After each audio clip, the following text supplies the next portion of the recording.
essa afirmação nunca pôde ser dita, muito menos agora.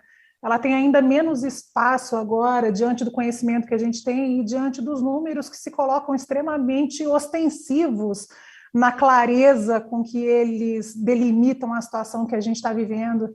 Não tem cabimento a gente falar em imunidade de rebanho para um vírus que, nesse momento, tem uma transmissibilidade parecida com a transmissibilidade do sarampo, que é das doenças infecciosas respiratórias mais transmissíveis que a gente conhece, e que exige, por exemplo, que a nossa cobertura vacinal para evitar surtos no país e recrudescência de epidemia seja acima de 95%. Então, a gente está muito longe dessa circunstância. Falar em início do fim é ter uma desconexão muito grande com a realidade, porque entre o início do fim e o fim propriamente dito, existe muito sofrimento e muita morte, e essa distância ela é tão grande quanto as disparidades, as desigualdades socioeconômicas de um país, as dificuldades de oferecer acesso a um sistema de saúde eficaz e custo efetivo. Então, a gente tem ainda um caminho enorme pela frente, e a gente está vendo que a pandemia é, sim, como o Jamil citou agora há pouco, agora a pandemia dos não vacinados, e a gente vê no próprio Brasil, eu não preciso nem falar do resto do mundo, mas no próprio Brasil a gente tem uma disparidade de cobertura vacinal gigantesca. A gente tem a cidade do Rio de Janeiro aí que mostrou seus números hoje num boletim epidemiológico, com 99% dos adultos acima de 18 anos vacinados com a segunda dose, né, o esquema primário completo, e ainda assim tem um aumento importante da busca pelo seu sistema de saúde, aumento do número de internados, e é majoritariamente composta por pacientes ou não vacinados ou insuficientemente vacinados. A gente tem o mesmo cenário em São Paulo, a gente tem aí insuficiência de testes, a gente tem um cenário em que nós navegamos às cegas em termos dos números da pandemia no país. A nossa situação é bastante crítica, e tapar o sol com a peneira, que é o que parece estar acontecendo, vai levar a um sofrimento completamente dispensável, o que é pior de tudo. Não é só num volume fora do padrão ou fora do esperado, mas como completamente desnecessário, se a gente estivesse tomando as medidas medianas do resto do mundo civilizado. Doutora Luana, bem, boa noite, antes de mais nada, boa noite, Jamil, que eu não tinha cumprimentado ainda. Doutora Luana, a senhora falou da disparidade, eu queria pensar essa parte, né?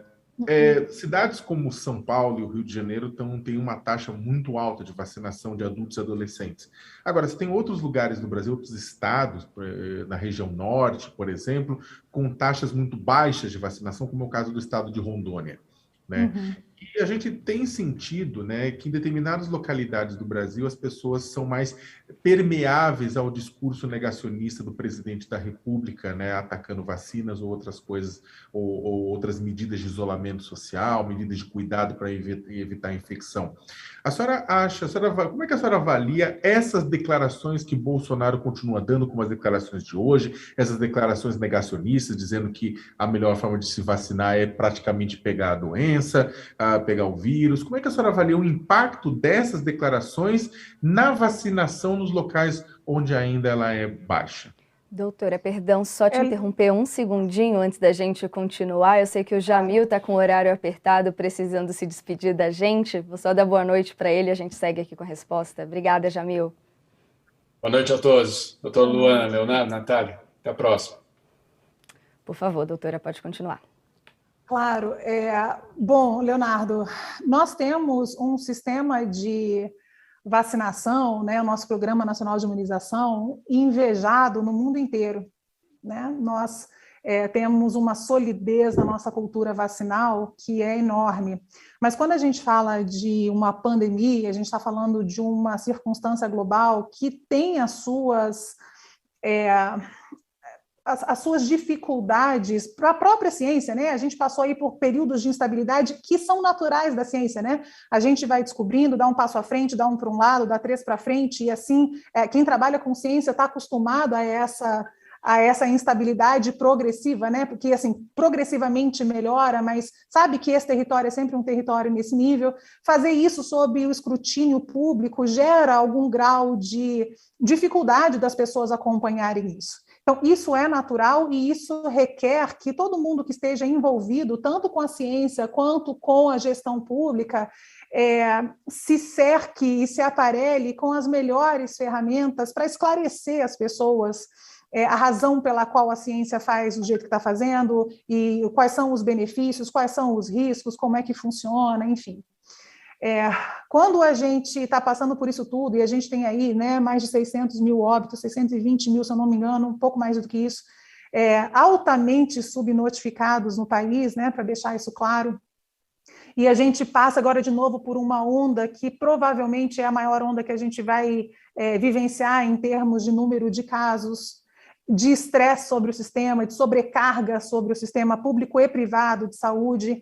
O que deveria estar acontecendo é uma organização, uma unificação da gestão pública em torno da informação correta para que as pessoas que estão em casa compreendessem quais são as melhores decisões a serem tomadas e o que o seu gestor está fazendo em nome da saúde populacional. Infelizmente, não é isso que a gente assiste. A gente assiste uma campanha extremamente limitada, tanto em termos de informação quanto em termos de humanidade, com relação ao próprio povo, né? Há 2 anos eu dizia que a gente estava na vanguarda da estupidez mundial, a gente não conseguiu sair dali. Isso é gravíssimo de ser dito, isso é terrível de ser constatado. Então, quando a gente normalizou o absurdo nesse país de tal forma que a gente vai acostumando com as ultrapassagens de limite, até que a gente naturaliza aquilo e aí vem um outro absurdo maior e a gente tenta conter os danos e lidar com isso, e isso está muito errado, e isso custa para as pessoas, e custa cada vez mais para quem tem menos.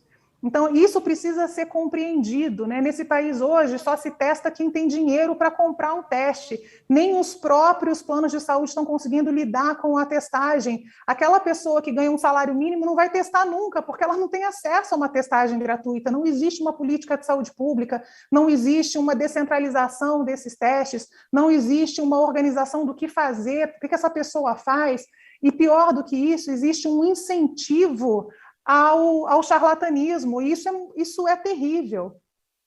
Então, infelizmente, a gente vive nesse modo, né? Quer dizer, já, como se não bastasse a pandemia, hoje a gente vive, hoje não, há algum tempo, a gente vive no modo contenção de danos. E isso cobra um preço da saúde mental, dos profissionais de saúde, isso cobra um preço da população como um todo, e isso há de cobrar um preço a longo prazo, porque, veja, fala-se muito sobre a Ômicron ser mais leve, porque, teoricamente, tem uma letalidade mais baixa, mas a gente tem que lembrar da matemática do ensino fundamental, que mostra para a gente que quanto maior o denominador, ainda que essa porcentagem seja baixa, quanto maior esse denominador, maior o número absoluto de pessoas que vão sofrer com isso. E não é só sobre o sofrimento agudo e o óbito que a gente está falando, nós não estamos falando sobre o impacto de longo prazo da Covid, a Covid longa em crianças e não vacinados, a gente não está falando sobre o impacto no sistema de saúde para aquelas pessoas que não têm Covid, mas que têm um quadro oncológico, por exemplo, que não conseguem dar seguimento, né, ao seu acompanhamento. Nós teremos anos pela frente para recuperar danos gravíssimos que sofremos nesses 2 últimos anos.